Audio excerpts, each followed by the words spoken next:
Sa malamin na sahingan lumang bodega, sa likod ng kumikinang na tindahan ng alahas, ang maungol ay sumasabay sa bawat paggalaw-galawang katawang naalap sa pagnanasa. Diyos ko, Marco, hindi tama ito. Halos pabulong na sabi ni Isabela. Ang kanyang hininga ay naghahabol. Ang bawat salita ay isang paksuko sa halip, na isang patuto.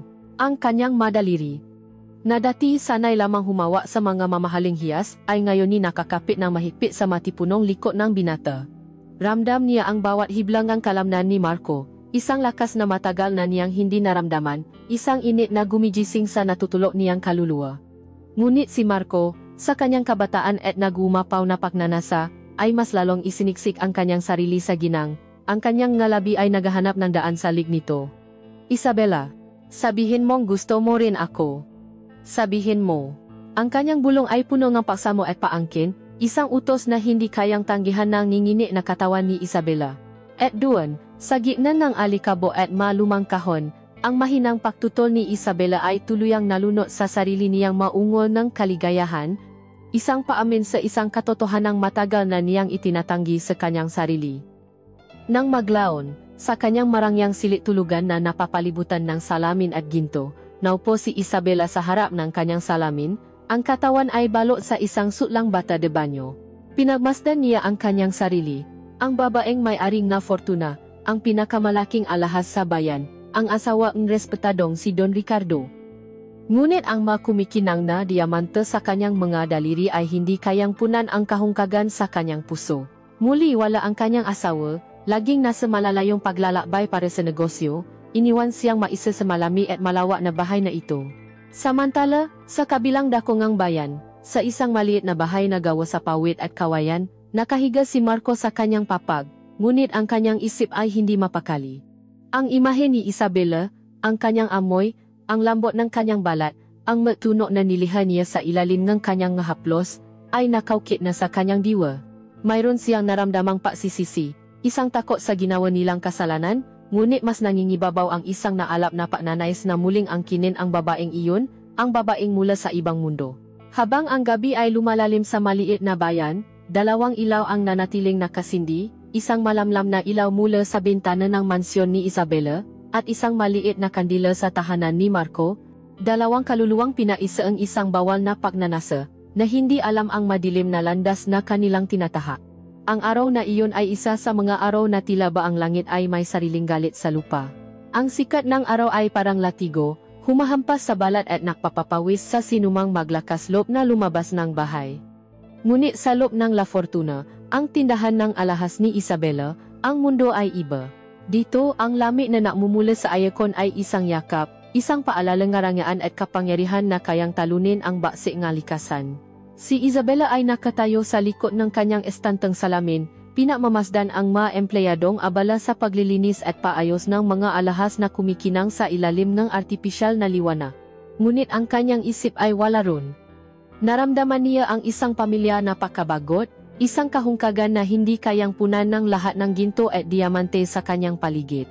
Nang biglang, ang katahimikan ay binasa ng pagdating ng kanyang tagapamahala, kasama ang isang binatang hindi niya pa nakikita kailanman. Ma'am Isabela, sabi ng tagapamahala, ito po si Marco. Siya po ang kinuha ko para tumulong sa pagbuhat ng mga bagong dating na kagamitan. Medyo mabibigat po kasi at wala yung nga dati nating tauhan. Itinuon ni Isabela ang kanyang tingin sa binata, at sa isang saglit, tila huminto ang paino ng kanyang mundo. Si Marco ay nakatayo ron, medyo nahihiya. Ang kanyang simpleng sando ay basang-basa ng pawis, bakat na bakat ang matitipunong kalamnan sa kanyang nga braso at dibdib. Ang kanyang balat ay kayumanggi, sinunong ngang araw, isang testamento sa kanyang pagtatrabaho sa ilalim nito. Pawisan siya at marahil ay may amoy ng pagod, ngunit ang lahat ng iyon ay nawalan ng saysay ng magtama ang kanilang nga mata. Sa nga mata ni Marco, nakita ni Isabela ang isang kombinasyon ng pagka-inosente at isang malalim na pausisa, na tila ba ngayon lang siya nakakita ng isang tulad niya. Para kay Marco, ang pagpasok sa La Fortuna ay parang pagpasok sa isang palasyo. Ang sahi ay napakakintab, ang mga ilaw ay nakakasilaw, at ang lamig ng hangin ay ibang-iba sa nakasanayan niyang init sa labas. Ngunit ang lahat ng iyon ay naglaho nang makita niya ang babaeng nakatayo sa gitna ng lahat ng karangyaan. Si Isabela. Ang pangalan niya ay madalas niyang marinig sa usapan ng nga tao sa bayan, ang mayamang ginang, ang magandang asawa ni Don Richardo. Ngunit ang makwento ay hindi nabigay hustisya sa kanyang isura. Nakasuot ito ang isang mamahaling bestidang sutla, kulay dugo, na yumayakap sa bawat kurba ang kanyang katawan na tila ba ito ay ipininta sa kanya. Ang kanyang balat ay maputi at makinis, ang kanyang buhok ay nakapusot ng perpekto, at ang kanyang malabi ay may pulang kolorete. Ang halimuyak ng kanyang pabango, isang amoy na hindi pamilya sa pang-amoy ni Marco, ay lumutang sa hangin, isang amoy na tila nagsasabing siya ay mula sa ibang mundo, isang mundo na hindi niya kailanman maabot. Naramdaman ni Marco na natuyo ang kanyang lalamunan, gusto niyang umiwas ng tingin ngunit hindi niya magawa. Para siyang isang gamu-gamong naakit sa apoy, alam na mapapasok ngunit hindi makalayo. Naramdaman ni Isabela ang titing o binota. Hindi ito ang unang beses na may tumitik sa kanya, ngunit ang titik ni Marco ay iba. Mayroong paganga, pagkamangha, at isang bagay pa na hindi niya mawari. Isang bagay na tila ba tumatago sa kanyang mamahaling bestida at nakikita ang babaeng nag-isa sa loob.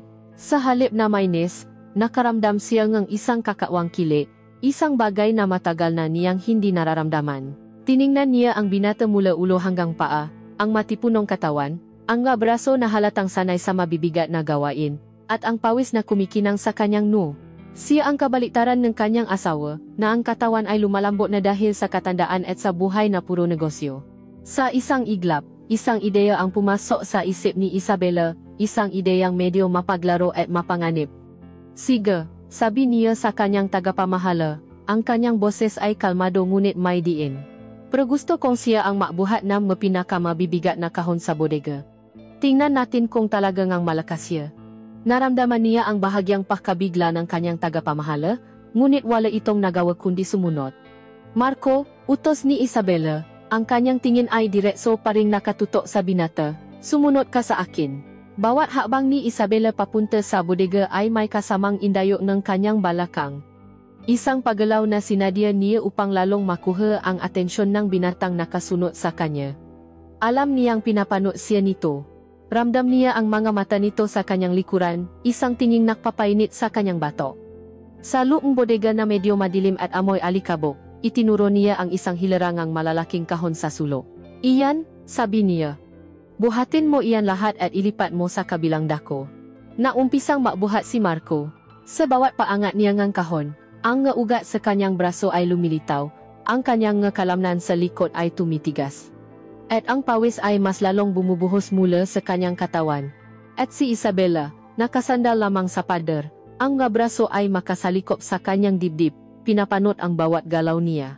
Hindi niya inaalis ang kanyang tingin. Pinanot niya kung paano gumalaw ang katawan nito, kung paano ito huminga ng malalim sa bawat pagbubuhat, at kung paano ito paminsan-minsan sumusulyap sa kanya, na tila ba naghahanap ng kanyang pag-apruba. At sa bawat suyap na iyon, isang maliit na ngiti ang sumisilay sa mga labi ni Isabela, isang ngiting hindi abot sa kanyang nga mata, isang ngiting naglalaman ng isang lihim na kasiyahan, ang kasiyahan ng isang babaeng natuklasan ang isang bagong laruan, isang laruan na hindi niya alam kung paano laruin, ngunit alam niyang gusto niyang subukan. Ang init sa loob ng bodega ay hindi na lamang dahil sa kakulangan ng ventilasyon, ito ay isang init na nakmumula sa 2 taong magkaiba ang mundo, ngunit ngayon ay pinag-isa ang isang hindi may paliwanag at mapanganib na pagnanasa. Ang pagbubuhat ay napatuloy sa loob ng ilang oras. Bawat pag-alis at pagbalik ni Marco mula sa truck ng delivery patungo sa bodega ay isang ritual na unti-unting nagiging pamilya sa kanilang dalawa. Si Isabela ay nakunwaring abala sa pag-iimbentaryo, hawa ang isang listahan, ngunit ang Toto, ang kanyang mamata ay palihim na sumusunod sa bawat galaw ng binata. Pinamamasdan niya ang ritmo ng kanyang pagtatrabaho, ang paraan ng pagbuhat niya sa makahon na tila ba ang mga ito'y walang kabigatan. Isang pagpapakita ng lakas na sa paningin ni Isabela ay purong pagkalalaki. Sa bawat pagdaan ni Marco sa harapan niya, dala-dala nito ang isang amoy, isang pinahalong amoy ng pawis, alikabo, at ang init ng araw sa labas, isang amoy na makamundo at toto, malayong malayo sa artipisyal na halimuyak ng kanyang tindahan. Sa kabilang banda, si Marco ay pilit na iniwasan ang kanyang tingin. Alam niyang pinapanot siya, at ang kaalamang iyon ay nakpapadala ng kuryente sa kanyang buong katawan. Pinipilit niyang mapokus sa kanyang ginagawa, sa bigat ng kanyang dala, ngunit ang imahe ni Isabela, nakasandal, elegante, at tila isang reyna sa kanyang kaharian, ay isang distraksyon na hindi niya kayang labanan. Sa isip niya, paulit-ulit niyang sinasabi, huwag kang tumingin, magtrabaho ka lang, ngunit ang kanyang mamata ay may sariling isip. Palaging nananakah ngang sulyap sa ginang na nakpapaalap ngang isang damdaming bago sa kanya. Ang daanan papasok sa bodega ay makipot, lalo pa itong pinasikip ngang kahon na pansamantalang inilagay sa gilid. Sa isang pagkakataon, habang papasok si Marco na may bitbit na isang malaking kahon, si Isabela naman ay papalabas. Walang ibang paraan, kailangan nilang makasalubong sa maliit na espasong iyon. Sinubukan ni Marco na ipitin ang kanyang sarili sa pada upang makaraan ang ginang. Huminga siya ng malalim at itinigil ito, na tila ba sa paggawa nun ay liliit ang kanyang katawan, ngunit hindi ito sapat. Habang dumaraan si Isabela, ang kanyang balikat na nababalot ng mamahaling sutla ay dumaples sa matigas at basang braso ni Marco. Iyon ay isang saglit lamang, isang segundo, ngunit para sa kanilang dalawa, ang oras ay bumagal. Isang kuryente ang gumapang sa kanilang mga balat. Naramdaman ni Marco ang init ng balat ni Isabela kahit sa manipis na tela, at naamoy niya ng mas malapitan ang kanyang pabango, isang amoy na parang hadin ng ngabulaklak sa gitnang ngabi. Si Isabela naman naramdaman niya ang tigas ng kalamnan ni Marco, ang init ng pawis nito, isang pakdampi na gumising sa bawat natutulo na nerbiyos sa kanyang katawan. Pareho silang natigilan. Ang kanilang mga mata ay muling natama, at sa pagkakataong ito, mas malalim ang kahulugan ng kanilang patitinginan. Walang salitang namutawi, ngunit ang katahimikan ay puno ng tanong at mga posibilidad. Pasensya na po, ma'am, nautal na sabi ni Marco, ang unang bumasa sa katahimikan. Marahan lamang na tumango si Isabela, ang kanyang puso ay bumibilis ang tibok. Nakpatuloy siya sa paglalakad, ngunit ang pakiramdam ng pakdampi na iyon ay nanatili sa kanyang balat, isang paalala ng init na matagal na niyang kinalimutan. Nang may lagay na ni Marco ang huling kahon, huminga siya ng malalim at pinunasan ang kanyang noo gamit ang likod ng kanyang palad. Pagod na siya, ngunit mayroon ding isang kakaibang sigla sa kanyang pakiramdam. Nagulat siya nang makitang lumapit si Isabela sa kanya, hindi na nakukunwaring may ginagawa, kundi diretso ang tingin sa kanya. Tapos ka na ba? Tanong nito, ang boses ay malambing. Opo, ma'am. Lahat po ay nailipat ko na, sagot ni Marco, medyo ipinamamalaki ang kanyang natapos. Ngumiti si Isabela, at sa pangiti niya, tila lalong nagliwa na ang madilim na bodega. At sa paglapit niya, sa isang kilos na tila hindi sinasadya, isang panyong puti na may buda sa gilid ang nahulog mula sa kanyang kamay. Ito ay lumutang sa hangin bago marahang bumaksa sa maalikabok na sahi, malapit mismo sa paanan ni Marco. Walang paalinlangan, agad na yumuko si Marco upang damputin ito. Napanood ni Isabela ang pakbalutok ng kanyang likod, ang pakbanat ng kanyang sando na lalong napakita sa hubog ng kanyang katawan. Nang kunin ni Marco ang panyo at dahan-dahang tumayo, hindi niya inaasahan na si Isabela pala ay humakbang papalapit. Sa kanyang pagtayo, ang kanilang mamukha ay ilang pulgada na lamang ang pagitan. Muli, ang mundo ay tila huminto. Sa gayong kalapitan, nakita ni Marco ang bawat detalye ng mukha ni Isabela.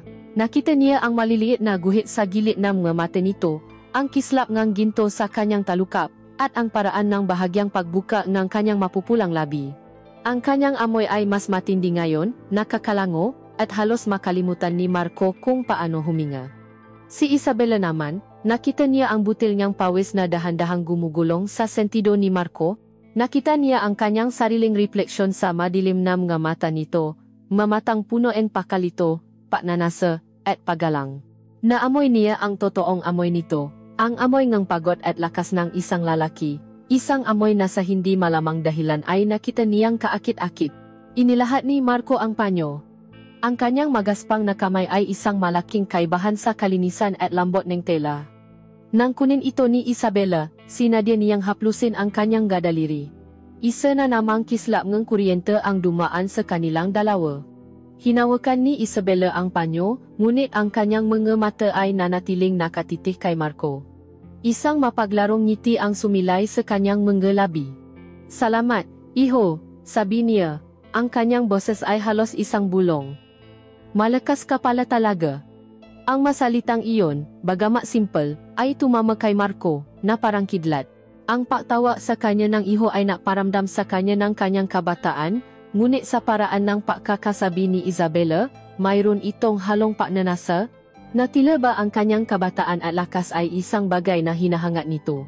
At ang papuring malakas ka ay isang direktang pakilala sa kanyang pagkalalaki, isang bagay na nakbigay sa kanya ng isang kakaibang kumpiyansa. Biglang hindi na niya naramdaman ang pagod. Napakamot na lamang siya sa kanyang ulo at bahagyang tumawa, isang tawang alanganin at puno ngiya. Hindi niya alam kung ano ang sasabihin. Sa harap ng babaeng ito, ang lahat ng salita ay tila naglalaho. Tumalikod si Isabela at nasimulang maglakad palayo, ang kanyang balakang ay may banayad na indayo. Iniwan si Marco na nakatayo roon, tulala, ang puso ay kumakarera sa kanyang dibdib. Habang siya ay naglalakad palabas ng tindahan at pabalik sa ilalim ng mainit na araw, alam ni Marco na mayroong nagbago. Ang imahe ang labi ni Isabela, ang lalim ng kanyang mata, at ang kanyang mapanusong ngiti ay nakatata na sa kanyang isipan, isang pangako ang isang bawal na paraiso na handa siyang pasukin, anuman ang maging kapalit. Lumipas ang ilang araw, ngunit ang alaala nga mga titi at mga dampi sa loob ng bodega ay nanatiling sariwa sa isipan nina Isabela at Marco. Para kay Marco, si Isabela ay naging isang obsesyon, isang magandang panaginip na bumabagaba sa kanya kahit sa kanyang pagising. Para kay Isabela, si Marco ay isang mapanganib na tukso, isang apoy na alam niyang hindi niya dapat paglaruan ngunit hindi niya kayang iwasan. Ang kanyang malawak na mansyon ay naging mas malamig, ang kanyang kama ay naging mas malawak, at ang katahimikan ng gabi ay naging isang sigaw kalungkutan. Isang gabi, habang ang kanyang asawang si Richardo ay muling nasa isang malayong paglalakbay para sa negosyo, si Isabela ay naupo sa kanyang sala. Hawak ang isang kopita ng mamahaling alak at nakinig sa isang malungkot na musika. Tiningnan niya ang kanyang telepono. Alam niya ang numero ni Marco, isang tawa lang. Isang maling desisyon lang ang kailangan. At sa gabing iyon, sa wakas, bumigay siya sa kanyang pagnanasa. Kinuha niya ang telepono, ang kanyang madaliri ay bahagyang nanginginig, at tinawagan ang binata. Marco? Sabi niya nang may sumagot sa kabilang linya, ang kanyang boses ay pilit niyang pinapakalma. Si Isabela ito. Kailangan kong tulong mo. Ayaw umanda ang kotse ko. Dumating si Marco sa kanyang luma at maingay na motosiklo, ang liwanag mula sa manson ni Isabela ay tila isang parola sa madilim na gabi. Kinakabahan siya. Hindi niya alam kung ano ang iisipin. Nasa isip niya ang posibleng sira ng kotse, ngunit sa ilalim ng lahat ng iyon, mayroong isang kaba na mas malalim, isang peasa na hindi niya masabi. Sinalubong siya ni Isabela sa may garahe. At sa sandaling iyon, halos makalimutan ni Marco kung paano huminga. Sa ilalim ng malamlam na ilaw ng garahe, si Isabela ay isang pangitain. Nakasuot siya in isang manipis na bata de banyong gawa sa itim na satin, na nakatali lamang ng bahagya sa kanyang baywang. Sa bawat galaw niya, sumisilip ang balangkas ng kanyang katawan sa ilalim, ang kurba ng kanyang nga dibdib at balakang na tila isang anino ang pangako. Ang kanyang buho ay nakalugay. At ang kanyang mukha ay may kaunting kolorete lamang, na lalong napalitaw sa kanyang natural na kagandahan. Si Marco, na nakasuot lamang ng maruming pantalon at lumang t-shirt, ay biglang naramdaman ang kanyang sarili bilang isang estranghero, isang maruming nilalang na napatpat sa isang sagradong lugar. Pilit niyang itinuon ang kanyang atensyon sa kotse, binuksan ang hood at nakunwaring sinusuri ang makina, ngunit ang kanyang buong kamalayan ay nasa babaeng nakatayo sa kanyang likuran. Ang kanyang halimuya ay nangingibabaw sa amoy ng langis at gasolina. Pagkatapos ng ilang minuto ng pagkukunwari, na may isang simpleng paggalaw sa isang kabel, ang makina ng kotse ay umandar. Iyon lang pala. Salamat, Marco. Iniligtas mo ako, sabi ni Isabela. Ang kanyang boses ay malambing.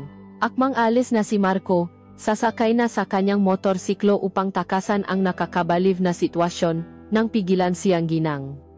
Huwag ka munang umalis. Pumasok ka muna. Halika, uminom tayo nga ala bilang pasasalamat. Naatubili si Marco. Alam niyang mali ito. Alam niyang isang hakbang papasok sa bahay na iyon ay isang hakbang patungo sa isang lugar na walang balikan. Ngunit nang tingnan niya ang nga mata ni Isabela, mga matang ng akit at nangungusap, hindi siya nakatanggi. Pumasok siya sa loop. Ang kanyang maluma at maruming sapatos ay lumubog sa makapal at malambot na alpombra. Ang karangyaan sa loop ay nakakahilo. Ngunit ang mas nakakahilo ay si Isabela na naupo sa isang sofa at tinapi ang espasyo sa tabi niya, isang imbitasyon. Nagbuhos itong pulang alak sa dalawang kopita. Habang umiinom sila, nagsimula siyang makwento. Ikinuwento niya ang kanyang kalungkutan, ang pakiramdam na para siyang isang ibon sa isang gintong hawla. Habang siya ay nagsasalita, ang kanyang bata de banyo ay bahagyang bumukas, na napapakita ng isang bahagi ng kanyang hita at ang itim na puntas ng kanyang damit pantulok sa ilalim. Si Marco ay nakinig lamang, ngunit ang kanyang gamata ay hindi na sa mukha ni Isabela nakatingin, kundi sa katawan nitong ipinapakita sa kanya, isang pulgada sa bawat pagkakataon.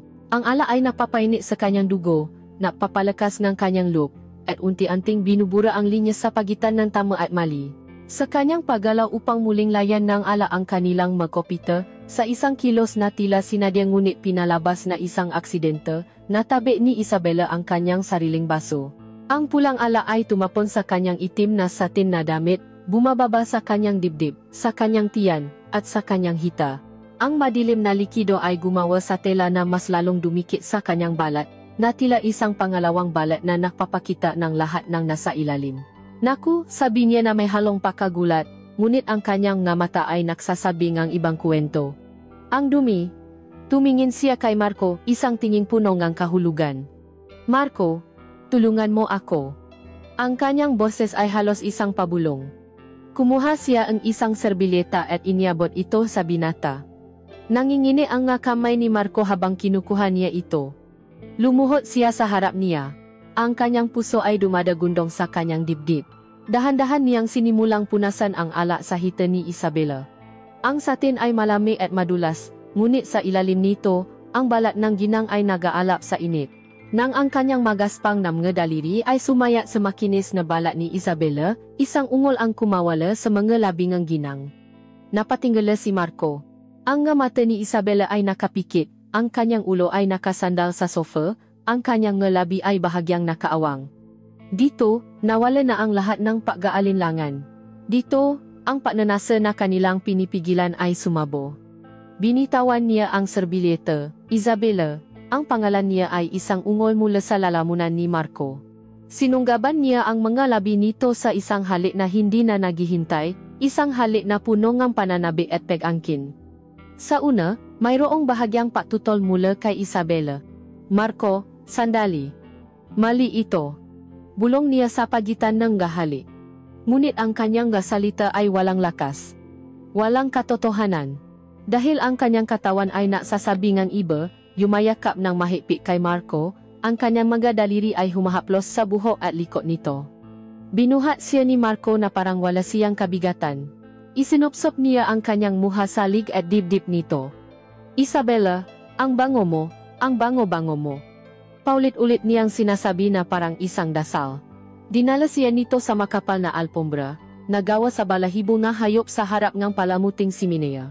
At doon, sa sahig ng kanyang marangyang sala, sa gitna ng karangyaan at kalungkutan, isinuko ni Isabela ang kanyang sarili sa init at lakas ng binatang matagal na niyang pinapangarap. Ang matuno ng kanilang pag-iisa, ang maungo ng sakit at sarap, ang paghahabo ng hininga, ay umalingaw na sa tahimik na gabi. Isang bawal na musika na niliha ng dalawang kaluluwang naliga sa landas ng pagnanasa. Ang sikat na araw na tumagos sa malalaking bintanang salamin ang gumizing kay Isabela. Sa unang saglit, sa kalagitnaan ng pagtulo at pagising, naramdaman niya ang isang kakaibang kapayapaan. Ngunit nang imula niya ang kanyang mata at makita ang malawa at pamilya niyang silid tulugan, ang maalaala ng nakaraang gabi ay bumuhos sa kanyang isipan na parang isang malamig na alon. Nilulunod ang kapayapaang iyon sa isang iglap. Bumangon siya, at naramdaman niya ang bahagyang pananakit ng kanyang makalamnan, isang dayuhang pakiramdam sa kanyang katawan na sanay sa marangyang pamamahinga. Ang bawat himaymay kanyang balat ay tila masensitibo, at sa ilalim ng suot niyang sutlang damit pantulog, inakala niyang naamoy pa rin niya ang pinalong pabango niya at ang amoy ng pawis ni Marco. Naglakat siyang nakayapa sa malamig na sahi na gawa sa marmol, ang bawat hakbang ay mabigat, ang bawat sulok ng kanyang tahimik na mansyon ay tila sumisigang ang kanyang kasalanan. Ang karangyaan na dati nakbibigay sa kanyang kapanatagan ay ngayon ay parang ngapadengan isang kulungan na napapaalala sa kanyang pagkakatali, sa kanyang pagiging asawa ni Ricardo. Pagdating niya sa sala, doon niya ito nakita. Sa gitna ng malinis at puting-puting alpombra na gawa sa balahibo, naroon ang isang madilim na mansa, ang natuyong alak. Isang pangit na marka sa kalinisan ng kanyang tahanan, isang pisikal na ebidensya ng kanyang pagtataksil. Tinitigan niya ito, at sa pagtitik niya, ang lahat ay bumalik. Ang tunog ng kanyang maungol, ang bigat ng katawan ni Marco sa ibabaw niya, ang init ng mga halik nito, ang pakiramdam ng lubos na pagsuko. Biglang, isang matinding hiya ang bumalot sa kanya. Napaluhod siya, na tila ba ang kanyang matuhod ay bumigay sa bigat ng kanyang kasalanan. Kumuha siya ang basahan at sinimulang kuskusin ang mansa, kuskus ng kuskus na may kasamang puwersa. Na parang sa pag-aalis ng mansa sa alpombra, ay mabubura rin niya ang dumi na ngayon ay nararamdaman niya sa kanyang pagkatao. Ano ba ang kanyang ginawa? Paano niya nagawa ito? Siya si Isabela, ang iginagalang na ginang, ang huwaran ng maraming kababaihan sa bayan. Ngayon, sa kanyang sariling paningin, siya ay isang makasalanan, isang babaeng nakpatalo sa tawa ng laman. Pumasok sa isip niya si Ricardo, ang kanyang asawa, at isang malamig na takot ang gumapang sa kanyang sikmura. Ang takot na malaman ang kanyang ginawa, ang takot na masira ang lahat ng kanyang iningatan. Ngunit habang patuloy siya sa pagkayot, isang alaala ang sumingit sa kanyang isipan, hindi ang pagkakasala, kundi ang kaligayahan. Ang paraan ng patingin ni Marco sa kanya na parabang siya ang pinakamagandang babae sa mundo, ang lakas sa kanyang nabisik na nakparamdam sa kanya ng seguridad at pagnanasa, at ang rurok ng kaligayahan na matagal na niyang hindi naramdaman, isang kaligayahang kahit kailan ay hindi naibigay sa kanya ang kanyang asawa. Huminto siya sa pagkayot, ang kanyang pahinga ay malalim, ang kanyang katawan ay nainit. Ang hiya ay naroon pa rin, ngunit ngayon, mayroon na itong kasamang isang mas makapangyarihang damdamin, isang matinding pangungulila. Isang pangungulila para sa mga kamay ng binata, para sa init ng katawan nito, para sa paraan nito na buhayin ang kanyang natutulo na pagkababae. Sa sandaling iyon, sa kanyang pakaluhot sa sahig ng kanyang kasalanan, inamin ni Isabela sa kanyang sarili ang isang nakakatakot na katotohanan. Hindi niya pinagsisihan ang sarap, ang pinagsisisihan lamang niya ay ang panganib. Ang kalungkutan na dati isang malawa at walang pangalang karagatan ay ngayon ay mayroon ng anyo, ang pangalan nito ay Marco. Samantala, sa ilalim ng sikat ng araw na walang awa, si Marco ay nakbubuhat ng ngasako ng bigas sa palengke. Ang bigat sa kanyang nga balikat ay pamilyar, ang pawis na tumutulo sa kanyang likod ay kanyang pang-araw-araw na kasama. Ngunit sa araw na ito, ang kanyang isip ay wala sa kanyang ginagawa. Lumilipat ito, bumabalik sa marangyang sala, sa malambot na alpombra, sa babaeng nagngangalang Isabela. Sinubukan niyang ibaon ang kanyang sarili sa trabaho, na gamitin ang pagod ng katawan upang patayin ang alaala sa kanyang isipan, ngunit ito'y walang silbi. Ang lahat sa kanyang paligid ay napapaalala sa kanya. Ang matamis na amoy ng maprutas na tinda ay napapaalala sa pabango ni Isabela. Ang lambot ng isang tela na kanyang nasagi ay napapaalala sa satin na damit nito. Ang bawat babaeng maganda na kanyang makita ay isang anino lamang ng perpektong mukha ni Isabela. Siya ay isang multo sa kanyang isipan, isang multong hindi niya kayang takasan. Hindi na ito simpleng paganga. Ito ay isang laknat, isang obsesyon na kumakain sa kanyang buong pagkatao. Sa bawat pagpatak ng kanyang pawis, inaalala niya ang bawat detalye ng kanilang gabi. Ang paraan ng pag-ungol nito ng kanyang pangalan, ang pagkapit ng gakuko nito sa kanyang likod, ang pagsuko sa kanyang nga mata. Siya, si Marco, isang hamak na kargador, ay nagawang paamuin ang isang reyna. Ang paisip na iyon ay nagbigay sa kanya ng isang pakiramdam ng kapangyarihan na hindi niya panaramdaman sa buong buhay niya. Isang kapangyarihang nakakalasing.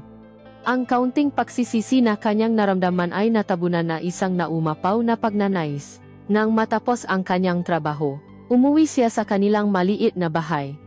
Tiningnan niya ang nga padan na gawa sa sawali. Ang natutulo niyang nga kapatid sa sahig. Ang simpleng buhay na kanyang kinalakihan. Dati, Ito ang kanyang mundo. Ngayon, ito ay isang kulungan na naglalayo sa kanya kay Isabela. Ang agwa sa pagitan ng kanilang buhay, na dati tila isang hindi matatawid na karagatan, ay ngayon ay isang hamon na gusto niyang harapin. Hindi na sapat ang isang gabi, gusto niya nga higit pa. Gusto niyang maranasan muli ang pakiramdam na iyon, ang pakiramdam na siya ay isang harisa, nga bisik ng kanyang reyna. Gusto niya si Isabela. Hindi lamang ang katawan nito, kundi ang lahat sa kanya, ang kanyang mundo, ang kanyang karangyaan. Naupo siya sa labas ng kanilang bahay, sa ilalim ng kalangitan na puno ng bituin. Ang hangin ng gabi ay malamig, ngunit sa loob niya ay may isang apoy na nag-aalap. Hindi na siya maghihintay. Hindi na siya asa sa isa pang sirangkot o sa isa pang pagkataon. Kung gusto niya si Isabela, kailangan niyang gumawa ng paraan. Kailangan niyang pumasok muli sa mundo nito, sa ilalim ng tahimik na langit. Isang desisyon ang nabuo sa kanyang isipan. Isang determinasyon ang tumigas sa kanyang nga mata. Ang inosenteng binata na pumasok sa tindahan ng alahas ay wala na.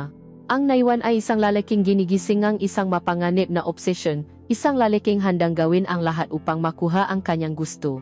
Ang nga sumunod na araw para kay Isabela ay isang uri ng pagpapahirap.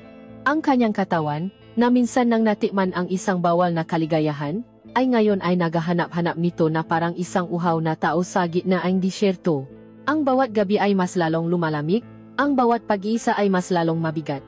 Ang alaala ni Marco ay hindi isang multo na lamang sa kanyang isipan, ito ay isang pisikal na pangangailangan, isang pangangating hindi niya makamot, isang apoy sa kanyang kalamnan na hindi kayang patayin na malamig na shawa o nga mahaling ala.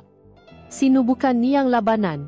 Sa umaga, haharap siya sa salamin at sasabihin sa kanyang sarili na siya si Ginang Isabela, na ang kanyang ginawa ay isang pagkakamali, isang kahinaan na hindi na dapat maulit.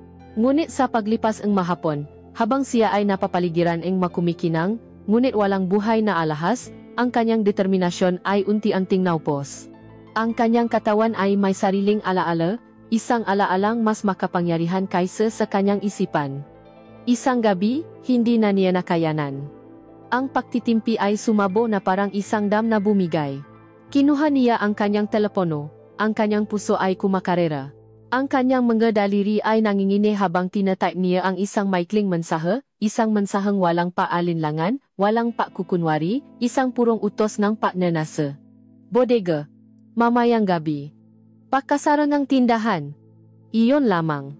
Ipinadala niya ito bago pa man niya bigyan ng pagkakataon ang kanyang sarili na magbago ng isip. Nakatanggap si Marco ng mensahe habang nagayos siya ng ngasirang upuan sa isang maliit na karinderya. Nang ma-vibrate ang kanyang lumang telepono at makita ang pangalan ni Isabela sa screen, isang ngiti ang sumilay sa kanyang malabi, isang ngiting mapang-angkin at puno ng tagumpay. Alam niyang tatawa ito, alam niyang babalik ito sa kanya. Ang lanat ng kanyang obsesyon, na sa loob ng ilang araw ay kanyang tiniis, ay biglang naalap. Ang mensahe ay hindi isang pakiusap, ito ay isang paanyaya sa isang pamilyar na paraiso. Agad niyang tinapos ang kanyang ginagawa, ang isip niya ay wala na sa mga pako at martilyo, kundi nasa madilim na bodega, sa babaeng naghihintay sa kanya roon. Ang gabing iyon ay madilim at walang buwan. Ang bodega sa liko ng La Fortuna ay nakatayo sa katahimikan, isang anino sa gitna ng kadiliman. Nauna nang dumating si Isabela, ginamit ang kanyang sariling susi upang makapasok. Sa loob, ang hangin ay mabigat sa amoy nga alikabo at mga lumang papel. Ang tanging liwana ay namumula sa isang siwang sa bintana, na nakbibigay nga sapat na liwana upang makita ang mga anino nga kahon at kasangkapan. Nahintay siya sa gitna nga diliman, at sa bawat segundong lumilipas, ang kanyang kaba ay humahalo sa isang naalap na pananabi. Ito na ba si ngayon? Isang mayamang ginang na nakatatago sa isang maruming bodega, naghihintay sa isang lalaking mas bata pa sa kanya, isang lalaking hindi niya dapat inisip? Ang pag-isip na ayon ay dapat sanay na bigay sa kanya ng hiya, ngunit sa halip, ito ay napadala ng isang kakaibang kili sa kanyang buong katawan. Narinig niya ang nayaba sa labas. Dahan-dahang bumukas ang pinto, at isang silweta ang pumasok. Si Marco. Natama ang kanilang nga mata sa dilim. Walang naksalita. Hindi na kailangan. Ang katahimikan ay puno ng lahat ng mga salitang hindi nila masabi.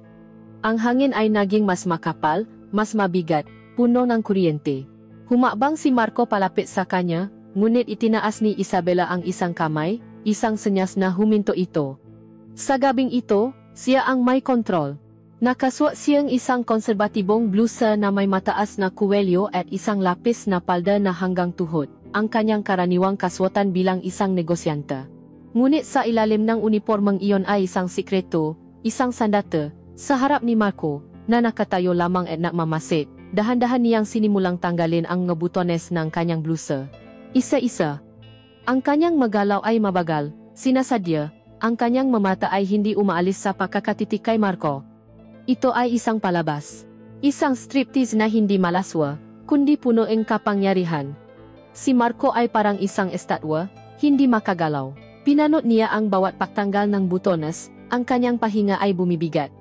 Hindi ito ang babaeng umiyak na natakpuan niya sa kanyang sala. Ito ay ibang Isabela, isang Isabela na alam ang kanyang kapangyarihan, alam ang epekto niya sa kanya.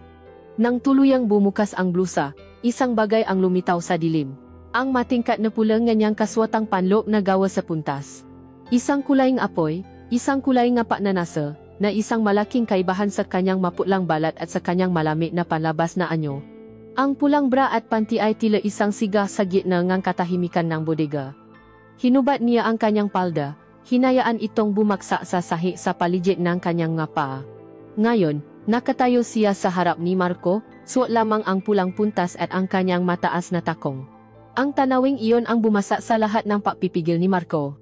Ang kontrol na maingat na itinayo ni Isabela ay gumuho sa ilalim ng lakas ng kanyang nagumapaw na paknanasa. Sa isang iglap, ang binatang na mamasid ay naging isang hayop na kumakawala. Sumugot siya, tinawid ang pagitan nila sa dalawang malalaking hakbang.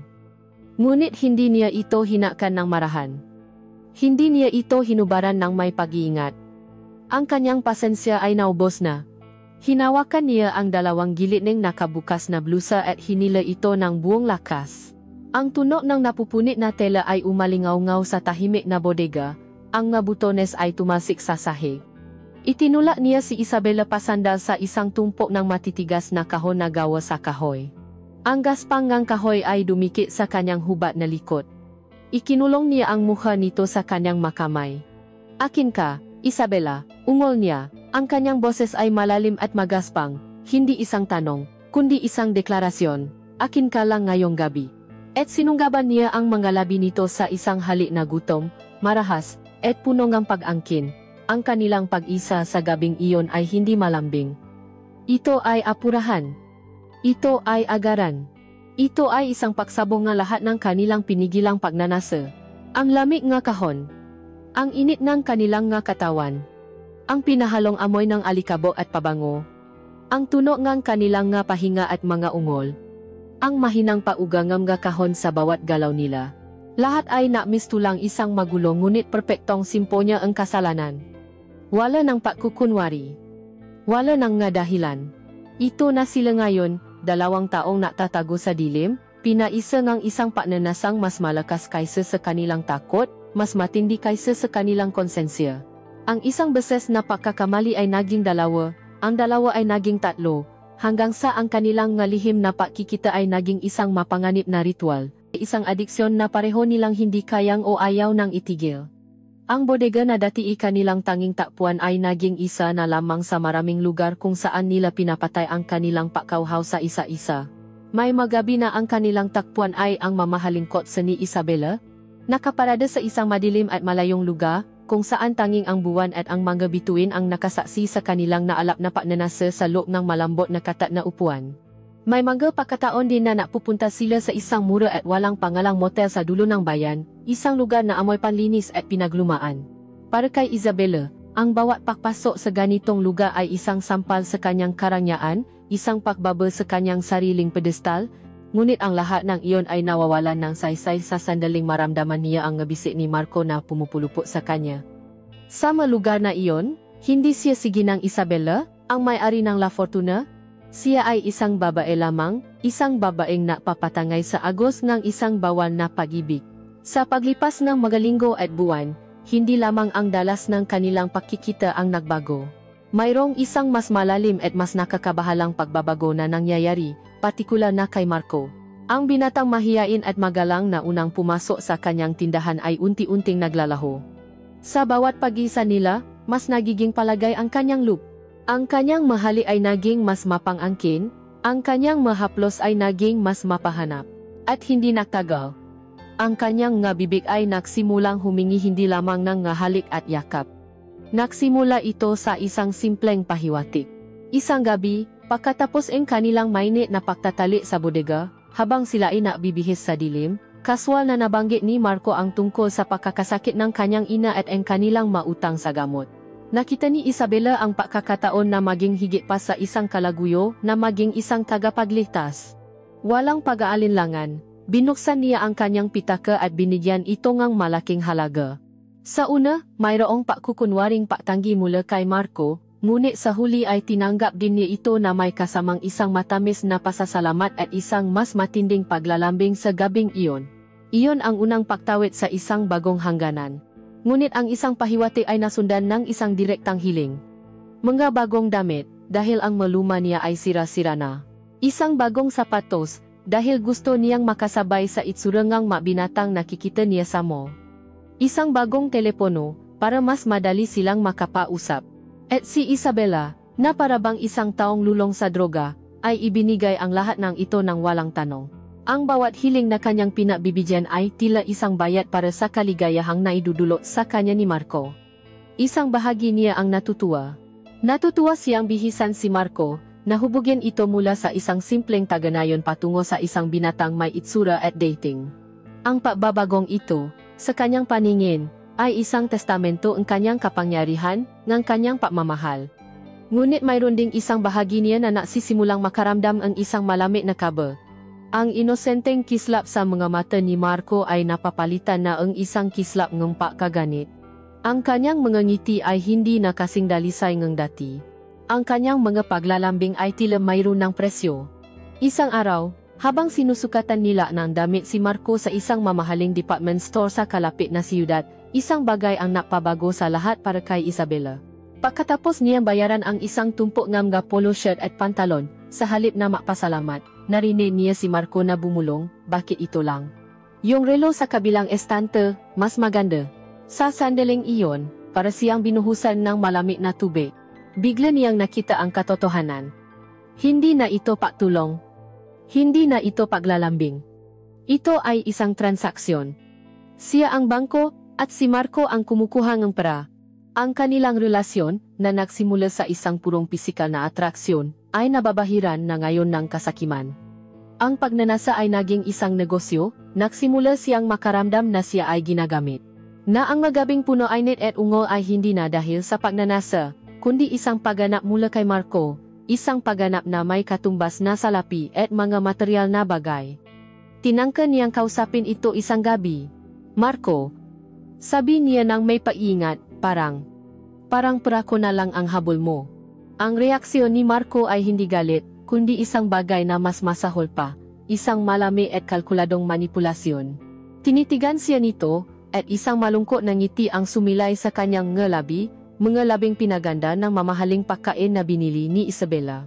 Grabe ka naman, Isabela, sabi nito, ang kanyang boses ay malambing pa rin. Hindi mo ba alam na mas napapasaya kita kapag masaya ako? Hindi ba mas sumasarap ang lahat kapag wala akong iniisip na problema? At pagkatapos ay hinalikan siya nito, isang halik na hindi na kasing init ng dati, kundi isang halik na may lasa ng pakontrol, isang halik na nagsasabing, kung gusto mo nito, kailangan mong magbayad. At si Isabela, sa kanyang kahinaan, sa kanyang adiksyon sa binatang ito, ay muling bumigay. Humingi siya ng tawad, muli niyang pinaniwala ang sarili na siya ay nakakamali lamang, na ang lahat ng ito ay bahagi ng kanilang kakaibang pagmamahalan. Ngunit sa kaibuturan ng kanyang puso, alam na niya, ang hangganan ay tuluyan ng nabura. Ang linya sa pagitan ng makasintahan at ng benefactor, ng pagnanasa at ng prostitusyon, ay nawala na. At sa pagkawala ng malinyang iyon, nawala na rin ang kanyang kapangyarihan. Hindi na siya ang reyna sa kanilang relasyon. Siya ay naging isang bihag ng sarili niyang pagnanasa, at ng kasakiman ng lalaking kanyang pinalaki at binuo mula sa puti. Ang pagbabago sa kanilang relasyon ay hindi na may tatago, Ngunit wala pang kasing linaw na sampal sa katotohanan para kay Marco kaysa sa gabi ng taunang Fiesta del Pueblo. Ito ang pinakamalaking pagdiriwang sa bayan. Isang gabi kung saan ang lahat ng mayayaman at makapangyarihan ay nagsasama-sama. Si Isabela, sa kanyang katayuan, ay naroon, nakasuot ng isang kumikinang na gown, sa tabi ng kanyang asawa, si Don Ricardo. Mula sa gilid ng plaza, sa gitna ng ordinaryong mamamayan, pinanot sila ni Marco. Pinanot niya kung paano ipinamamalaki ni Don Ricardo si Isabela, ang paraan ng paglagay nito ng kamay sa baywang ng kanyang asawa, isang kilos na puno ng pagari. Nakita niya kung paano ngumiti si Isabela sa mga kaibigan nito, isang ngiting pampubliko, isang ngiting hindi kailanman ibinibigay sa kanya sa dilim ng kanilang gatapuan. Sa bawat tawa ni Isabela na umaabot sa kanyang pandinig, sa bawat majilih na pakdampi ni Don Ricardo sa kanya, isang lason ang unti-anting kumakalat sa puso ni Marco. Isang lason ng selos. Sa mga sandaling iyon, naramdaman niya ang kanyang tunay na kalagayan. Siya ang sikreto. Siya ang anino. Siya ang hamak na kargado na binabayaran ng pre at panandaliang aliw, habang ang matandang iyon ang siyang may karapatan sa lahat, sa paganga ng publiko, sa mga ngiti, sa buong pagkataon ni Isabela. Ang selos ay mabilis na naging galit, at ang galit ay naging isang mapait na kahihiyan. Hindi siya umuwi pagkatapos nun.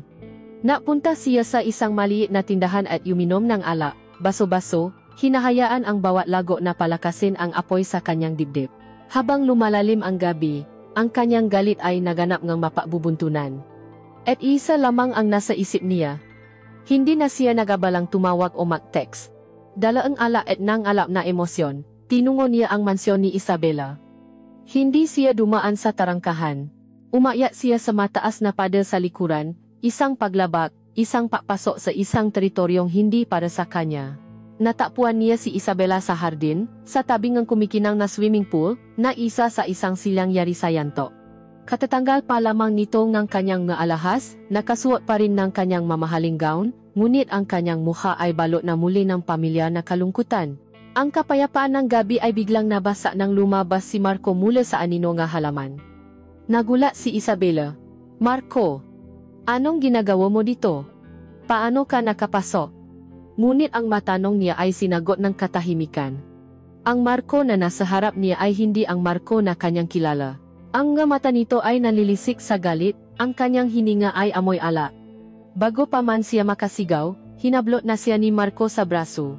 Hinigit siya nito, kinalakat palayo sa liwanag ng ilaw sa pool patungo sa isang mas liblib na bahaging hardin, sa isang gazebo na napapalibutan ng magumagapang na halaman. Walang silbi ang kanyang nga pagpupumiglas. Ang lakas ni Marco, na dati na bibigay sa kanya ng kaligayahan, ay ngayon ay isang instrumento ng pananakot. Itinulak siya nito sa isang upuang kahoy sa loob ng gazebo. Ano bang problema mo, Marco? Nababali ka na ba? Sigaw ni Isabela, ang takot ay nagsisimula ng gumapang sa kanyang puso. Hindi pa rin ito sumagot. Sa halip, sinunggaban siya nito, ang kanyang gahali ay hindi na malambing, kundi marahas at maparus. Ito ay mahalik galit, mahalik na sumisingil. Pinunit nito ang isang bahagi ng manggas ang kanyang gown, inilantat ang kanyang balikat. At doon, sa ilalim ng malamlam na liwanag ng buwan, ikinagat niya ang kanyang ngipin sa makinis na balat ni Isabela. Isang matalim na sakit ang naramdaman ni Isabela, at napasigaw siya. Hindi ito isang simpleng kagat ng pagnanasa. Ito ay isang marka. Isang paangkin. Isang patatatak na siya ay paari nito. At habang nanginginig si Isabela sa sakit at takot, habang ang mga luha ay nagsisimulang mamuo sa kanyang mga mata, doon nagsimula ang kanilang pangatlong pagtatalik. Ngunit ito'y iba na. Ito ay marahas, puno ngalit, halos isang panggagahasa. Sa gitna ng kanilang marahas na pag-isa, habang ang bawat paggalaw ni Marco ay puno ng puwersa at pagnanais na manakit, idinikit nito ang kanyang nga labi sa tainga ni Isabela. Ang kanyang hininga ay mainit at amoy alak. At bumulong siya ng isang tanong na parang lason na tumara sa kaluluwa ni Isabela. Sino ang mas magaling? Bulong niya. Ang bawat salita ay mabagal at may diin, ako, o ang matanda mong asawa? Ang tanong na iyon ang nakpabago sa lahat. Biglang naintindihan ni Isabela ang lahat ng galit. Ito ay hindi lamang pagnanasa. Ito ay isang kompetisyon, isang laban para sa kapangyarihan. At sa sandaling iyon, isang bagay na kakaiba at nakakatakot ang nangyari sa loob ni Isabela. Ang sakit mula sa kanyang balikat, ang takot sa karahasan ni Marco, ay biglang nahaluan ng isang bagay na iba, isang bawal na kilik. Isang madilim na kaligayahan sa gitna ng kanyang paghihirap. Ang paghahayop ni Marco, ang kanyang walang pakundangang paangkin, ay gumising sa isang natutulo at masokistang bahagi ng kanyang pagkatao na hindi niya alam na mayroon pala siya. Marco, tama na. Nasasaktan ako. Umiyak niyang sabi. At ang salitang iyon ay totoo. Nasasaktan siya. Natatakot siya. Ngunit ang kanyang katawan ay isang taksil. Sa kabila ng kanyang salita ng patutol, ang kanyang braso ay mas lalong pumulupot sa lik ni Marco. Ang kanyang makuko ay bumaon sa likod nito, hindi upang itula ito palayo, kundi upang mas ilapit pa ito sa kanya. Ang kanyang iyak ng sakit ay naging maungong ng isang kakaibang sarap. Sa ilalim ng buwan, sa loob na sirang gazebo, isinuko niya ang kanyang sarili hindi lamang sa pagnanasa, kundi sa kanyang sariling pagkasira. Nang matapos ang lahat, bigla siyang binitawan ni Marco. Ang galit nito ay napalitan ng isang malamig na kahungkagan. Tumayo ito, inayos ang sarili, at umalis nang walang paalam. Iniwan siyang mag-isa, wasa ang damit, wasa ang katawan, at wasa ang kaluluwa. Hinaplos ni Isabela ang marka ang kagat sa kanyang balikat.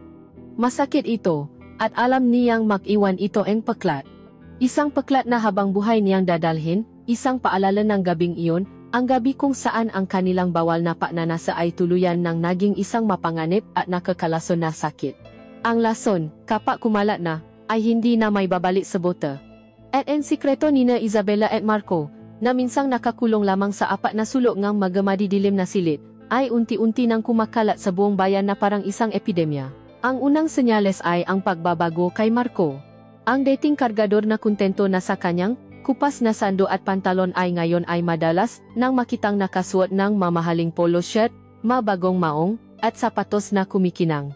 Nasimula siyang majabang sa mga inuman, laging siya ang taya, napapakita ng isang rolyo ang pera na hindi tumutugma sa kanyang pinakakakitaan. Sa isang maliit na bayan kung saan ang buhay ng bawat isa ay isang bukas na libro, ang biglaang paasenso ni Marco ay naging pangunahing usap-usapan. Sa palengke, sa tindahan, sa labas ng simbahan, ang matanong ay bumubulong sa hangin, saan kaya kumukuha ng pera si Marco? At laging may kasunod na isang makahulugang sagot. Lagi daw siyang nakikita sa tindahan ni Senyora Isabela. Ang masalita ay parang mga buto na itinatanim sa isipan ng mga tao, at hindi na tagal, ito ay namungang isang mapanganib na haka-haka. Ang bulong-bulungan ay umabot din sa loob ng La Fortuna. Si Mang Fidel, ang matandang tagapamahala na mas matagal pa sa tindahan kaysa sa pagiging asawa ni Isabela kay Don Ricardo, ay hindi bulag. Matagal na niyang napapansin ang mga pagbabago sa kanyang amo. Ang datiye kalmado at laging nakapokus na si Isabela ay ngayon ay madalas na balisa, laging napapatalon sa tuwing tumutuno ang telepono. May mga araw na papasok itong may maitim na bilok sa ilalim ng mga mata, at minsan, nakita ni Mang Fidel ang isang pasa sa braso nito na pilit tinatakpan ng manggas ng kanyang blusa. Napansin din niya ang madalas na paglabas ng malalaking halaga mula sa kaha na hindi malinaw ang dahilan. At si Marco, nakikita niya ang pagdalas ng papunta ng binata sa tindahan kahit wala namang kailangang buhatin. Nakikita niya ang pagbabago sa paraan ng pagtingin ni Marco kay Isabela, hindi na isang tingin ng paggalang ng isang empleyado, kundi isang tingin ng pagiging pamilya, halos isang pag-aari. Ang lahat ng piraso ng palaisipan ay naroon, at sa isip ni Mang Fidel, dahan-dahan niyang binubuo ang isang larawang ayaw man niyang paniwalaan ay hindi niya may tatanggi. Isang lihim at maruming relasyon, at gayaan apoy sa tuyong damo, ang nga sismis ay hindi nagtagal at umabot sa pandiniing taong pinakatatakutan ni Isabela, ang kanyang asawa. Si Don Ricardo ay isang taong iginagalang hindi lamang dahil sa kanyang yaman, kundi dahil din sa kanyang talas ng isip at sa kanyang pagiging dominante. Ang kanyang pagmamahal kay Isabela ay isang uri ng pagmamahal na mapang-angkin. Para sa kanya, si Isabela ay hindi lamang isang asawa, kundi isang tropeo, isang simbolo ng kanyang tagumpay. Nang bumalik siya mula sa isang mahabang biyahe sa negosyo, naramdaman niya agad ang pagbabago. Narinig niya ang pahiwati mula sa kanyang kasosyo, magkapabirong tanong na may seryosong kahulugan. Richardo, mukhang kailangan mong bantayan ng mas maigi ang iyong kaharian. May mga daw na nagsisimulang umakyat. Sa una, binaliwala niya ito, ngunit nagsimula siyang makmasid. Napansin niya ang pagiging nebyosa ni Isabela sa tuwing makasama sila. Ang palaging pagtatago nito ang telepono. Ang nga hindi malinaw na sagot nito kapag tinatanong kung saan ito galing. Isang gabi, habang naghahalungkat na dokumento sa bag ni Isabela, nakita niya ang isang resibo mula sa isang mamahaling tindahan ng damit panlalaki, isang halagang napakalaki para sa isang simpleng regalo lamang. Hindi siya kumibo. Hindi siya nagtanong. Ngunit sa gabing iyon, isang malamig na hinala ang itinanim sa kanyang puso. At si Don Ricardo ay hindi isang tao na hinahayaan lamang ang hinala. Nasimula siyang mag-imbestiga ng palihim. Ang mga ngaso ay nasimula ng subaybayan ang kanyang biktima. Naramdaman ni Isabela ang pasikip ng mundo sa kanyang paligid, naririnig na rin niya ang ngabulungan. Nakikita na niya ang mapanuring tingin ng tao sa bayan. Ang tanong ng kanyang asawa ay nagiging mas matalas, mas mapanuri. Ang dating kili at pananabik ng kanilang bawal na relasyon ay napalitan ng isang purong takot. Isang takot na gumigising sa kanya sa gabi at hindi napapatulog sa kanya. Alam niyang kailangan na itong matapos. Isang gabi, nakipagkita siya kay Marco sa dati nilang takbuhan sa motel. Ang lugar na dati isang kanlungan ng kanilang pagnanasa ay ngayon ay parang isang silit ng interogasyon. Marco, kailangan na nating itigil ito, sabi niya, ang kanyang boses ay nanginginig ngunit pilit niyang pinatatatag. Delikado na. Nararamdaman kong malapit ng malaman ng asawa ko. Inilabas niya ang isang sobre na puno ng pera. Ang huling suhol, ang huling bayad para sa kanyang kalayaan. Tanggapin mo ito. Mag-umpisa ka ng bagong buhay sa ibang lugar. Kalimutan na natin ang lahat. Tiningnan ni Marco ang sobre, at pagkatapos ay tumingin siya kay Isabela. At sa mga mata niya, wala nang bakas ang pagmamahal o pagnanasa. Ang nandun ay isang malamig at kalkuladong ngisi. Kinuha niya ang sobre, ngunit hindi niya ito binuksan. Sa halip, dahan-dahan niya itong pinunit sa gitna, at hinayaang mahulo ang mapiraso ng prasasahi. Itigil? Sabi niya, ang kanyang tawa ay walang kagalakan. Ngayon pa na nagsisimula pa lang akong masarapan sa buhay na ito. Sa tingin mo ba ganon lang kadali iyon, Isabela? Pagkatapos ng lahat nangyari, babalik ka lang sa matanda mong asawa at ako ay alis na parang isang basahan na iyong pinaksawaan? Lumapit siya, ang kanyang presensya ay hindi na kaakit-akit, kundi nakakatakot. Makinig ka, Isabela, bulong niya. Ang kanyang hininga ay malamig sa kanyang tainga. Kapag iniwan mo ako, sisiguraduhin kong malalaman ng buong bayan, lalo ng iyong pinakamamahal na asawa, kung anong klaseng babae ka talaga, isasabihin ko ang lahat. Ang bodega, ang kotseng ito, ang bahay mo, at ang markang iniwan ko sa iyong balikat. Nanigas si Isabela. Ang kanyang huling paasa para sa kalayaan ay biglang naglaho. Tumingin siya sa mukha ni Marco, at ang nakita niya ay hindi na ang binatang kanyang minahal, kundi isang halimaw, isang estranghero, isang demonyong siya mismo ang lumiha at napalaki.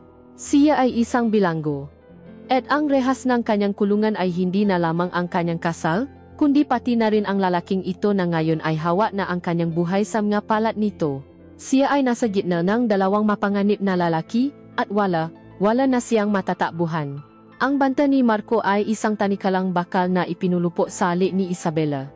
Sa bawat araw na lumilipas, ang tanikala ay lalong humihigpit, sinasakal ang kanyang pahinga, ninanakaw ang kanyang kapayapaan. Nabubuhay na siya ngayon hindi sa takot na mabunya ang kanyang kasalanan, kundi sa takot sa lalaking siya mismo ang nabigay ng kapangyarihan. Ang dating matamis na pagnanasa ay naging isang mapait na lason na unti-unting pumapatay sa kanyang kaluluwa. Alam niyang hindi na ito maaring makpatuloy. Ang bawat pagtatakbo nila ngayon ay hindi na punong init, kundi ngang isang malamig na transaksyon, kung saan ang kanyang katawan at pra ang siyang bayat sa pananahimik ni Marco. Isang gabi, pagkatapos ang isang masakit na paaway sa telepono kung saan muli siyang hiningan ng pera ni Marco, nakaroon ng isang desisyon si Isabela. Isang desisyon na desperado at mapanganib. Ito na ang wakas. Kailangan na niyang putulin ang tanikala, anuman ang maging kapalit. Ipinabili niya ang isa sa kanyang pinakamamahaling alahas, isang kwintas na diamante na regalo sa kanya ni Ricardo na hindi nito gaanong napapansin. Ang pera mula sa pagbebenta, isang napakalaking halaga, ay inilagay niya sa isang malaking sobre. Ito na ang kanyang huling baraha. Tumawa siya kay Marco. Ang kanyang boses ay hindi na nanginginig o nagmamakaawa, kundi malamig at walang emosyon. Magkita tayo sa lumang pantalan sa tabi ng lawa. Bukas ang hapon. Ito na ang huli. Ibinaba niya ang telepono bago pa man makasagot si Marco. Ang lumang pantalan ay isang lugar ng gaalala para sa makagabayan, ngunit ngayon, ito ay isang lugar ng pagkalimot. Ang nga kahoy nito ay bulok na, ang ilan ay nakalubok na sa malabong tubig ng lawa. Ang hangin ay amoy ng nabubulok na kahoy at putik. Ito ang perpektong lugar para sa isang pagtatapos. Dumating si Isabela, nakasuot ng simpleng bestida, ang kanyang mukha ay tila mas matanda ng ilang taon. Hawak niya ang sobra na parang isang mabigat na bato. Nahintay siya sa dulo ng pantalan, nakatingin sa walang galaw na tubig. Hindi nagtagal, dumating si Marco. Ang kanyang paglakad ay mayabang, ang kanyang ngiti ay mapanloko. Ang suot niyang damit ay ang nga damit na binili ni Isabela para sa kanya. Bakit dito? Masyadong hayak, sabi niya, na tila nainis. Mas gusto ko pa sa motel. Hindi pinansin ni Isabela ang kanyang sinabi. Hinarap niya ito, ang kanyang nga mata ay walang buhay. Tapos na tayo, Marco, sabi niya ng diretsahan. Tumawa si Marco, isang tawang mapang-insulto. Yan na naman ba ang sasabihin mo, Isabela? Ilang beses ko bang kailangang sabihin sa iyo na ako ang magsasabi kung kailan tayo tapos? Inilahad ni Isabela ang sobre. Kunin mo ito, sabi niya. Laman niyan ay sapat na para makapasimula ka ng bagong buhay sa Maynila o kahit saang lugar na gusto mo. Sapat na para mabuhay ka ng comfortable sa loob ng maraming taon. Kunin mo ito at huwag ka nang mapapakita sa akin kailanman. Tinitigan ni Marco ang sobre at pagkatapos ay tumingin siya sa mga mata ni Isabela. At sa mga mata nito, nakita niya ang katapusan. Nakita niyang hindi na ito nakbibiro. Ang babaeng nasa harap niya ay hindi na ang babaeng lulong sa kanya, kundi isang babaeng naabot na ang kanyang hangganan. At ang realisasyong iyon ay hindi nagdulot sa kanya ang takot, kundi ang isang matinding galit. Ang pera. Sa huli, pera pa rin ang solusyon ni Isabela sa lahat. Ang pera ang katumbas ng kanyang pagkatao. Ang pera ang pambura sa kanilang pinagsamahan. Isang galit na naugat sa nasaktan pagkalalaki at sa biglaang pagkawalan ng kapangyarihan ang sumabog sa kanyang dibdib. Hinablot niya ang sobre. Pra! Sigaw niya, ang kanyang boses ay umalingaw-ngaw sa katahimikan ng pantalan. Sa tingin mo ba? Pagkatapos ng lahat, mababayaran mo ako para lang akong isang puta. Sa isang marahas na galaw, pinunit niya ang sobre. Ang bundal ng pera ay lumipat sa hangin na parang natuyong dahon, ang ilan ay nahulog sa bulok na kahoy ng pantalan, ang karamihan ay lumapa sa madilim na tubig ng lawa at dahan-dahang lumubo. Ang mukha ni Isabela ay napunon na kuto. Marco, ano ba? Ngunit huli na ang lahat. Ang galit ni Marco ay naging isang hayok na pagnanasa, isang pagnanasang manakit at mangangkin. Sinunggaban niya si Isabela. Kung hindi kita makukuha sa pera, kukunin kita sa puwersa. Ungol niya. Tinangka niyang halikan ito, ngunit umiwas si Isabela. Ang kanyang pag-iwas ay lalo lamang nagsindi sa kanyang galit. Itinulak niya ito pasandal sa isang haliging kahoy. Ang magaspang na ibabaw ay kumaskas sa likod ni Isabela. Pinunit niya ang itaas na bahaging bestida nito, inilalantad ang balat ng ginang. Sumigaw si Isabela, isang sigaw ng purong takot. Nakpumiglas siya, kinakalmot ang mukha ni Marco, tinatadyakan ang mga binti nito, ngunit mas malakas ito. Ang kanilang paglalaban ay isang despradong sayaw ngang karahasan at takot sa dulong ay isang nabubulo na mundo. Ngunit sa gitna ng kanilang pagpupumiglas, isang tuno ang bumasa sa lahat. Ang tuno na isang humaharuro na sasakyan, at ang matinis na tuno ng preno. Sa pasukan ng pantalan, isang itim at mamahaling kotse ang huminto. Bumukas ang pinto, at mula rito ay lumabas ang isang lalaking matangkad, nakasuot ng eleganteng damit. Ang kanyang mukha ay isang maskara ng hindi makapaniwalang galit. Si Don Ricardo. Ang mundo ay tila huminto, natigilan si Marco. Ang kanyang nga kamay ay nasa damit pa rin ni Isabela, ang kanyang mukha ay puno ang pagkagulat. Si Isabela, sa gitna ng kanyang takot, ay napatingin sa kanyang asawa, at sa mga mata nito, nakita niya ang isang galit na mas malalim, at mas nakakatakot kaysa sa galit ni Marco. Ang lahat ng kasinungalingan, ang lahat ng pagtatago, ay natapos na. Ang sikreto ay nabunya na sa pinakamalupit at pinakamarahas na paraan. Naglabas si Don Ricardo ang isang sigaw na hindi salita, kundi isang ungol ang isang nasaktang hayop, isang ungol ang isang haring nakita ang kanyang reyna sa bisi ang isang hamak na alipin. At sa sigaw na iyon, nasimula siyang tumakbo, isang humaharurot na puwesang ang paghihiganti, patungo sa 2 taong nakatayo sa dulong ng pantalan, sa dulong ng kanilang mga kasinungalingan. Ang sigaw ni Don Ricardo ay hindi sigaw ang isang tao, kundi ang isang buong lahi ang nga ninunong nasaktan ang puri. Ito ay isang ungol na nakmula sa kaibuturan ng kanyang pagkalalaki. Isang tunog na nagsasabing ang lahat ng kanyang pinahirapan, ang kanyang pangalan, ang kanyang karangalan, ay dinungisan.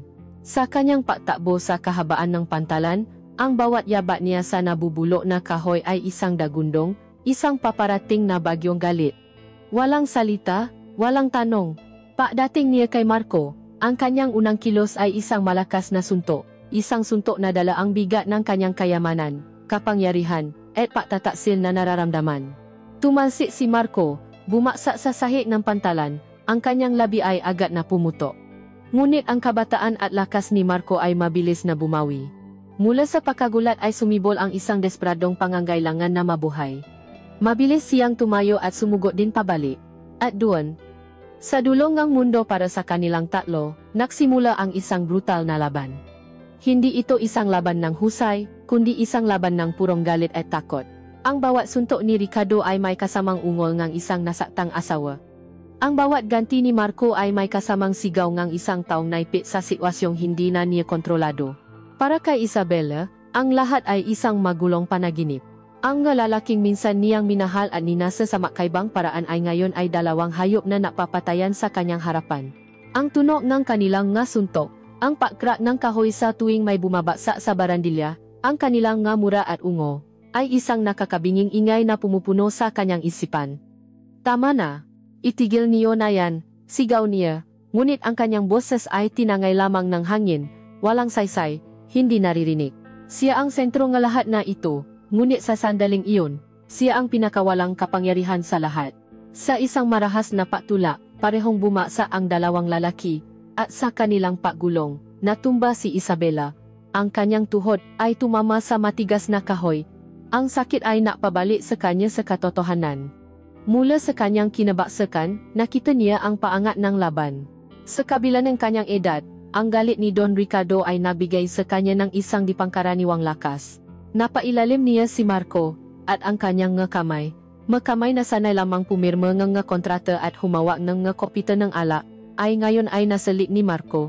Sinasakal ito ng buong higpit. Nakita ni Isabela ang pagbabago sa mukha ni Marco. Ang galit nito ay napalitan ng takot. Ang kanyang mata ay nanlalaki, ang kanyang mukha ay nagsisimulang mangitim dahil sa kawalan ng hangin. Nakita niya ang buhay na unti-unting inubos mula sa lalaking naging obsesyon niya. At sa sandaling iyon, isang bagay ang nabali sa loob ni Isabela. Ang pagiging paralisado niya ay biglang nawala, pinalitan ng isang matinding, hindi may paliwanag na pagnanais na kumilos. Hindi niya alam kung ito ay para protektahan si Marco, o para protektahan ang sarili, o para wakasan na lamang ang lahat ng kabaliwan. Ang kanyang mata ay ligaw na nahanap sa paligid, nahahanap ng kahit anong maaring gamitin. At doon, sa gilid ng pantalan, nakita niya ito, isang malaki at mabigat na piraso ng kahoy, marahil ay bahagi ng isang lumang bangka na inanot sa pampang. Ang itsura nito ay siksik at matigas dahil sa matagal na pagkababat sa tubig. Gumapang siya palapit dito, ang kanyang kamay ay nanginginig. Mabigat ito, mas mabigat kaysa sa kanyang inaasahan. Hirap niya itong binuhat gamit ang 2 kamay. Ang lalaki ay hindi pa rin siya napapansin. Abala pa rin sa kanilang laban ng buhay at kamatayan. Hirap na tumayo si Isabela, hawa ang kahoy na parang isang sandata. Sa kanyang isipan, may isang sigaw na nagsasabing huwag, ngunit ang kanyang katawan ay hindi na sumusunod sa kanyang isip. Itinaas niya ang mabigat na kahoy sa itaas ng kanyang ulo. Ang mundo ay tila bumagal. Nakita niya ang likod ng ulo ang kanyang asawa. Nakita niya ang mata ni Marco na nakatingin sa kanya, puno ang pagsamo at takot. At sa isang kilos na dalaang purong desperasyon, ibinaksa niya ang kahoy ng buong lakas. Ang tuno. Iyon ang hindi niya malilimutan. Hindi ito tuno ng suntok. Hindi ito tuno ng nababasa na kahoy. Ito ay isang tuno na basa, mabigat, at pangwakas. Isang nakakakilabot na lagutok. Agad na nanigas ang katawan ni Don Richardo. Ang pagkakasakal niya sa lik ni Marco ay lumuwag. Dahan-dahan, lumingon ito sa kanya, hindi ang buong katawan, kundi ang ulo lamang. Sa kanyang mata, wala ng galit. Ang nandun ay isang tingin ng purong pagkagulat. Isang tingin ng hindi makapaniwalang pagtataksil mula sa babaeng kanyang pinakamamahal. At pagkatapos, ang mamatang iyon ay nawalan ng lahat ng emosyon, naging blanko na parang salamin. Gumuho ang kanyang katawan, bumaksak sa sahig ng pantalan na may kasamang isang mabigat na kalabo. Ang ingay at karahasan ay biglang napalitan ng isang nakabibinging katahimikan. Ang tanging maririnig na lamang ay ang malakas na paghahabol ng hininga ni Marco at ang mahinang pag-agos ng tubig sa ilalim ng pantalan. Isang maitim at malapot na likido ang nasimulang kumalat mula sa ilalim ng ulo ni Don Ricardo, dumadaloy sa mga siwang ng kahoy, at tumutulo sa lawa sa ibaba, isang patak sa bawat pagkakataon. Binitawan ni Isabela ang kahoy. Bumaksa ito sa tabi niya na may malakas na kalabo. Tiningnan niya ang kanyang nga kamay. May mamansa ang dugo. Tumingin siya kay Marco, na ngayon ay bumabangon, hawa ang kanyang namumulang lig, umubo at hirap huminga. Tumingin si Marco mula sa nakahandusay na katawan ni Don Richardo patungo kay Isabela. Ang kanyang nga mata ay hindi na nagpapakita ng pagnanasa o pasasalamat. Ang nakita ni Isabela ay isang tingin ng purong takot. Takot sa kanya. Sila ay nakatayo roon, ilang talampakan ang pagitan, sa makabilang panig ng isang bangkay, na parang dalawang estatwa sa isang hardin ng trahedya. Walang nagsasalita. Ano pa ba ang sasabihin? Ang lahat ay nasabi na ang isang marahas na kilos. Ang kanilang bawal na relasyon ay hindi na lamang isang kasalanan ang pagnanasa. Ito ay isa ng krimen. Sila ay makadutong na ngayon, hindi ang init ng kanilang katawan, kundi ang malamig na dugo ang isang lalaking pareho nilang sinaktan at pinatay. Ang katahimikan na bumalot sa pantalan pagkatapos ng krimen ay mas mabigat kaysa sa pinagsama-samang bigat ng kanilang mga kasalanan. Ito ay isang katahimikang buhay. Humihinga, puno nga hindi masabi na salita, punong amoy ng dugo na humahalos sa amoy ng lawa. Ang mapirasong karang papel, na kanina lamang ay simbolo ng kanilang alitan, ay ngayon ay mawalang saysay na basura na lumulutang sa tubig o nakadikit sa namumong dugo, masaksi sa isang trahedyang hindi na mababawi. Si Marco, habang dahan-dahang bumabalik ang hangin sa kanyang nabaga, ay nakatitik hindi sa bangkay, kundi kay Isabela. Ang babaeng dati niyang tinitinggala, ang babaeng diyosa sa kanyang paningin, ang babaeng nabigay sa kanya ng lahat ng luho na kanyang ninasa, ay ngayon ay isang estranghera. Sa mga mata niya, hindi na ito ang kanyang maganda at mayamang ginang, kundi isang mamamatay tao. Ang pagnanasa na dati niyang naramdaman para dito ay napalitan ng isang primitibong takot. Ang babaeng ito, na may kakayahang bawiin ang buhay ng sarili niyang asawa sa isang marahas na pagampas, ay mas mapanganib kaysa sa kahit anong inakala niya. Siya ay hindi isang reyna na kanyang inakit. Siya ay isang halimaw na kanyang ginising. Si Isabela naman, nakatayo na parang isang estatwang gawa sa asin, ang kanyang mata ay nakatiti sa kanyang kamay. Mga na marumi. Mga na may dugo. Ang dugo ang kanyang asawa. Sa isip niya, ang lahat ay blanko. Ang matinding pagnanasa niya para kay Marco, ang selos, ang galit, ang lahat ng emosyon na natula sa kanya sa landas na ito, ay biglang naglaho. Ang naiwan na lamang ay ang isang malamig at nakakabinging katotohanan. Pinatay niya ang kanyang asawa. Ang lalaking pinakasalan niya, ang lalaking nabigay sa kanya ng kanyang pangalan at yaman, ang lalaking ama sa ng kanyang mga anak, ay ngayon ay isang malamig na bangkay sa kanyang paanan. At para saan? Para sa isang binatang ang paibig ay naging kasakiman? Para sa ilang sandali ngang nakaw na alisa amga madidilim na silit? Ang obsesyon na dati isang nag-alap na apoy sa kanyang dibdib ay ngayon ay isang tumpo na lamang ngang malamig na abo. Tumingin siya kay Marco, at ang nakita niya ay hindi na ang kanyang makisik na kalaguyo, kundi ang batang lalaki na naging sanhi ng kanyang pakasira, isang paalala ang kanyang pinakamalaking kahinaan. Natapo ang kanilang nga mata sa ibabaw ngang katawan ni Don Richardo. Ngunit wala naruan ang dating kislap ngang pananasao ang apoy ngang galit.